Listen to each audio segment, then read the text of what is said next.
Hello, my name is Lincoln from Transquip. We get asked a lot of questions about our plastic toolboxes, so I'd just like to answer a few of those today.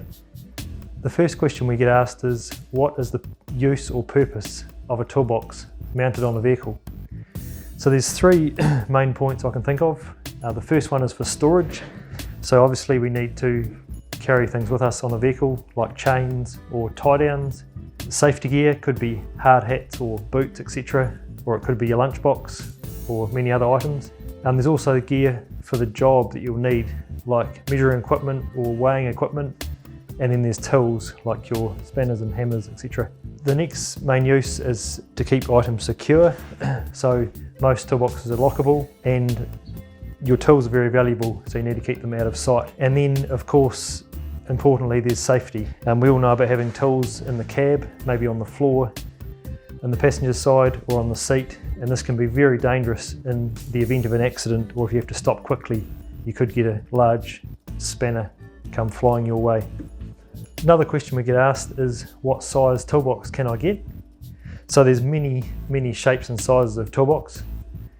There's some small ones to fit under ute decks, like this one here. It's got even the angle hit this end for the mud flap. There's also large ones that'll fit in a shovel or a weed eater. Most of the toolboxes have been made to suit the sizes available under a deck or on the back of a deck. Remember, normally speaking, if you're to buy a toolbox, the bigger the better. You always want to store more gear. Can toolboxes be keyed alike? Yes, this can be arranged.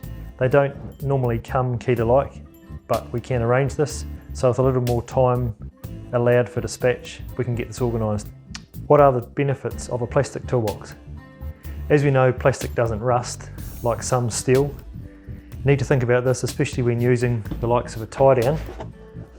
If you're using the tie down in the rain and you put it away to store when it's wet, it could tend to rust the steel toolbox, whereas plastic won't rust.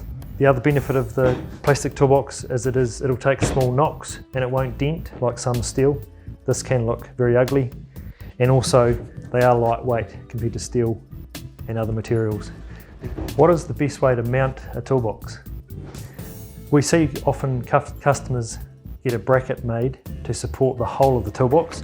So they might have it mounted this way and they'll have a bracket under all sides of the toolbox, and maybe a big one, even a bracket or two in the middle. This is especially important when you're carrying a lot of weight, e.g. chains for tying down and twitches.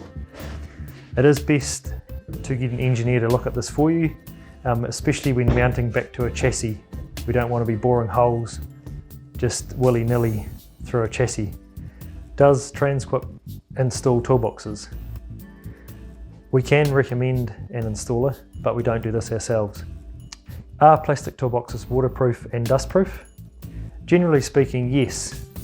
If you were to water blast into this gap in the opening area, I reckon you'd get some water in there, but in most cases the toolboxes will keep your gear dry, dust-free and out of sight. Do plastic toolboxes have a warranty? Yes, all Totem toolboxes from Transquip have a 12-month warranty. Where are plastic toolboxes made?